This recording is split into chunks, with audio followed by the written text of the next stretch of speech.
ಇನ್ನೊಂದು ಕಡೆಗೆ ನಿನ್ನೆ ಬಹಳ ಇಂಟ್ರೆಸ್ಟಿಂಗ್ ಆರ್ಗ್ಯುಮೆಂಟ್ ಕೋರ್ಟ್ ಆವರಣದಲ್ಲಿ ಆಯಿತು. ಅದು ಕೂಡ ರೇಣುಕಾಸ್ವಾಮಿ ಕೊಲೆ ಪ್ರಕರಣದಲ್ಲಿ ಪವಿತ್ರ ಗೌಡ ಕೈವಾಡವೇ ಇಲ್ಲದ ರೀತಿಯಲ್ಲಿ ಪವಿತ್ರ ಗೌಡ ಪರ ವಕೀಲರು ವಾದಿಸಿದ್ರು. ಗೆಲುವು ನಟ ದರ್ಶನ್ ಅಣತಿಯಂತೆ ಆಯ್ತಾ? ಹಾಗಾದ್ರೆ ಅವರು ಹೇಳ್ತಾ ಇರೋದು ಪವಿತ್ರ ಗೌಡ ಪರ ವಕೀಲರೇ ಗಂಭೀರ ಆರೋಪ ಮಾಡ್ತಾ ಇರೋದು, ನನ್ನ ಕ್ಲೈಂಟ್ದು ಪಾತ್ರ ಇಲ್ಲ ಇದ್ರಲ್ಲಂತ.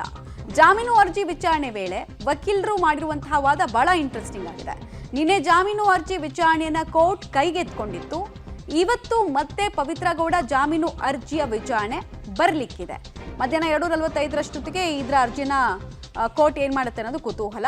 ರೇಣುಕಾಸ್ವಾಮಿ ಕೊಲೆ ಪ್ರಕರಣದಲ್ಲಿ ದರ್ಶನ್ ಅಣತಿಯಂತೆ ಎಲ್ಲವೂ ಆಯಿತು, ಅವರೇ ಮಾಸ್ಟರ್ ಮೈಂಡು, ಅವರೇ ಕಿಂಗ್ ಪಿನ್ನು ಅನ್ನೋ ರೀತಿಯಲ್ಲಿ ವಾದವನ್ನು ಮಂಡಿಸಲಾಗಿದೆ. ಪವಿತ್ರ ಗೌಡ ಪರ ವಕೀಲರೇ ಇಂಥದ್ದೊಂದು ಗಂಭೀರ ಆರೋಪವನ್ನು ಮಾಡಿರೋದು. ಓರಲ್ ಆರ್ಗ್ಯುಮೆಂಟ್ ಅಂತೂ ಸಿಕ್ಕಾಪಟ್ಟೆ ಕ್ರೂಷಿಯಲ್ ಆಯಿತು. ಆಮೇಲೆ ಬೇಸಿಕಲಿ ಕೈ ತೊಳೆದುಕೊಳ್ಳುವ ಪ್ರಯತ್ನಕ್ಕೆ ಕೈ ಹಾಕಿದ್ರ ಪವಿತ್ರ ಗೌಡ ಪರ ವಕೀಲರು ವಾದ ಮಂಡಿಸುವ ಸಂದರ್ಭದಲ್ಲಿ ಅನ್ನೋದು ಪ್ರಶ್ನೆ. ಹಾಗಾದ್ರೆ ಏನೇನೆಲ್ಲ ಆಯಿತು ಅನ್ನೋದ್ರ ಡೀಟೇಲ್ಸು. ಪವಿತ್ರ ಗೌಡ ಪ್ರಕರಣದಲ್ಲಿ ನೇರವಾಗಿ ಭಾಗಿಯಾಗಿಲ್ಲ ಅಂತ ಹೇಳ್ತಾ ಇದ್ದಾರೆ. ಅಂದರೆ ಡೈರೆಕ್ಟಾಗಿ ಇವರು ಪಾತ್ರದ ಬಗ್ಗೆ ಎಲ್ಲೂ ಉಲ್ಲೇಖ ಆಗಿಲ್ಲ ಅಂತ ಹೇಳ್ತಾ ಇದ್ದಾರೆ. ಪವಿತ್ರ ಗೌಡ ಪವನ್ಗೆ ರೇಣುಕಾಸ್ವಾಮಿಯ ನಂಬರನ್ನು ಕೊಟ್ಟಿದ್ರು, ಅಂದ ಮಾತ್ರಕ್ಕೆ ಅವರನ್ನು ಜೈಲಿನಲ್ಲಿ ಇರಿಸೋದಕ್ಕಾಗೋದಿಲ್ಲ ಅನ್ನೋದು ಅವ್ರ ವಾದ. ರಾಘವೇಂದ್ರ ಅಪಹರಣ ಮಾಡ್ಕೊಂಡು ಬಂದಿದ್ದಾರೆ, ಸೊ ಒಬ್ಬೊಬ್ಬರು ಪಾತ್ರ ಒಂದೊಂದು ರೀತಿ ಇದೆ ಅಂತೆಲ್ಲ ಅವರು ಉಲ್ಲೇಖಿಸಿದ್ದಾರೆ. ಕಿಡ್ನಾಪ್ ಬಗ್ಗೆ ಪವನ್ ದರ್ಶನ್ಗೆ ಮಾಹಿತಿಯನ್ನು ಕೊಟ್ಟಿದ್ದಾರೆ. ಇದರಲ್ಲಿ ಪವಿತ್ರ ಗೌಡ ಅವರ ಪಾತ್ರ ಎಲ್ಲಿದೆ ಅಂತ ಕೇಳಿದ್ದಾರೆ. ಪವಿತ್ರ ಗೌಡ ರೇಣುಕಾಸ್ವಾಮಿಗೆ ಹಲ್ಲೆ ಮಾಡಿರಬಹುದಷ್ಟೇ, ಆಮೇಲೆ ಹಲ್ಲೆ ಮಾಡಿರೋದು ಕೂಡ ಅವ್ರು ಯಾವುದೇ ಮಾರಕಾಸ್ತ್ರಗಳನ್ನು ಬಳಸಿಲ್ಲ, ಆ ಥರದ ರೆಕಾರ್ಡ್ಸ್ ಏನೂ ಇಲ್ಲ ಅಂತೆಲ್ಲ ಉಲ್ಲೇಖ ಮಾಡಿದ್ದಾರೆ ಇನ್ ಡೀಟೇಲ್ ಆಗಿ. ಹತ್ಯೆಯನ್ನು ಮಾಡೋದಕ್ಕೆ ಪ್ರಚೋದನೆಯನ್ನು ಕೂಡ ಅವ್ರು ಕೊಟ್ಟಿಲ್ಲ. ದರ್ಶನ್ ಸೂಚನೆ ಮೇರೆಗೆ ಮಾತ್ರ ಅಪಹರಿಸಿದ್ದಾರೆ ರೇಣುಕಾಸ್ವಾಮಿಯನ್ನು. ಸ್ವ ಇಚ್ಛೆ ಹೇಳಿಕೆಗಳನ್ನು ಪ್ರಕರಣದಲ್ಲಿ ಪರಿಗಣಿಸಬೇಕಾಗತ್ತೆ. ಪವಿತ್ರ ಗೌಡ ಕೊಲೆ ಪ್ರಕರಣದ ಸಂಚಿನಲ್ಲಿ ಭಾಗಿಯಾಗಿಲ್ಲ. ಪೊಲೀಸರು ಇತರೆ ಆರೋಪಿಗಳ ಹೇಳಿಕೆ ಮೇಲೆ ಹೇಳ್ತಾ ಇದ್ದಾರೆ. ತನಿಖೆ ಬಹುತೇಕ ಮುಕ್ತಾಯ ಆಗಿದೆ, ತನಿಖೆ ಹಂತದಲ್ಲಿ ಅವರು ಸಹಕರಿಸಿದ್ದಾರೆ ಅನ್ನೋದೆಲ್ಲ ಅವರ ಪರ ವಕೀಲರ ವಾದ. ಡೀಟೇಲ್ಸ್ ಕೊಡ್ತಾರೆ ನಾಗೇಶ್. ಬೇಸಿಕಲಿ ನಿನ್ನೆಯ ಓರಲ್ ಆರ್ಗ್ಯುಮೆಂಟ್ ಅನ್ನು ಗಮನಿಸಿದಾಗ ಕೈ ತೊಳ್ಕೊಳ್ಳೋ ಪ್ರಯತ್ನ ಅಥವಾ ತನ್ನ ಕಕ್ಷಿದಾರರಂದು ತಪ್ಪೇನಿಲ್ಲ ಅನ್ನೋದನ್ನ ಕೋರ್ಟ್ಗೆ ಮನವರಿಕೆ ಮಾಡಿಕೊಡೋ ಪ್ರಯತ್ನವನ್ನ ಸೆಬಾಸ್ಟಿನ್ ಅವರು ಮಾಡಿದ್ರು ಅಂತ ಅನ್ಸುತ್ತೆ.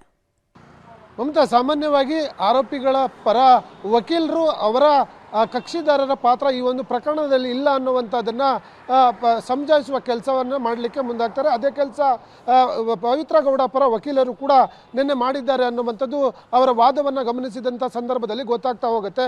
ಬಹಳ ಪ್ರಮುಖವಾಗಿ A1 ಆರೋಪಿಯಾಗಿರುವಂಥ ಪವಿತ್ರ ಗೌಡ ಅವರ ಪಾತ್ರ ಈ ಒಂದು ಪ್ರಕರಣದಲ್ಲಿ ಏನೂ ಇಲ್ಲ.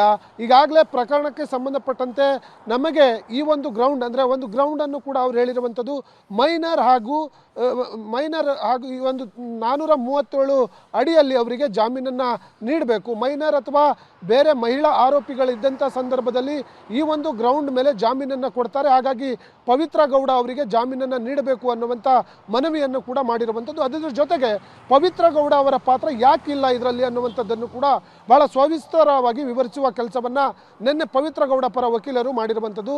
ಈ ಒಂದು ಪ್ರಕರಣಕ್ಕೆ ಸಂಬಂಧಪಟ್ಟಂತೆ ಪವಿತ್ರ ಗೌಡ ಅವರು ಪವನ್ ಅವರಿಗೆ ಆ ರೇಣುಕಾಸ್ವಾಮಿಯ ನಂಬರನ್ನು ಕೊಟ್ಟಿದ್ದಾರೆ.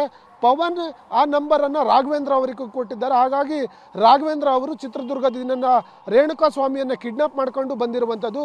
ಅದಾದ ಬಳಿಕ ಅಲ್ಲಿ ಬಂದು ಹಲ್ಲೆ ಮಾಡಿದ್ದಾರೆ ಅನ್ನುವಂಥದ್ದು ಕೂಡ ಹೇಳಿರುವಂಥದ್ದು. ಈ ವಿಚಾರದಲ್ಲಿ ಪವಿತ್ರ ಗೌಡ ರೇಣುಕಾಸ್ವಾಮಿಗೆ ಹಲ್ಲೆ ಮಾಡಿದ್ದಾರೆ, ಆದರೆ ಕೊಲೆ ಮಾಡಿಲ್ಲ.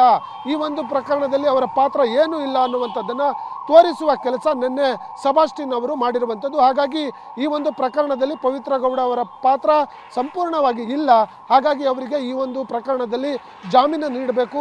ತನಿಖಾ ಹಂತ ಬಹುತೇಕ ಮುಕ್ತಾಯವಾಗಿರೋದ್ರಿಂದ ಈ ಪ್ರಕರಣಕ್ಕೆ ಸಂಬಂಧಪಟ್ಟಂತೆ ಅವರು ತನಿಖೆಗೆ ಸಂಪೂರ್ಣವಾಗಿ ಸಹಕರಿಸಿದ್ದಾರೆ. ಹಾಗಾಗಿ ನನ್ನ ಕ್ಲೈಂಟ್ಗೆ ಜಾಮೀನನ್ನು ನೀಡಬೇಕು ಅನ್ನುವಂಥ ವಾದವನ್ನು ನಿನ್ನೆ ಮಾಡಿರುವಂಥದ್ದು. ಮಮತಾ, ರೈಟ್, ಧನ್ಯವಾದ ನಾಗೇಶ್, ನಮ್ಮೆಲ್ಲ ಮಾಹಿತಿಗಾಗಿ.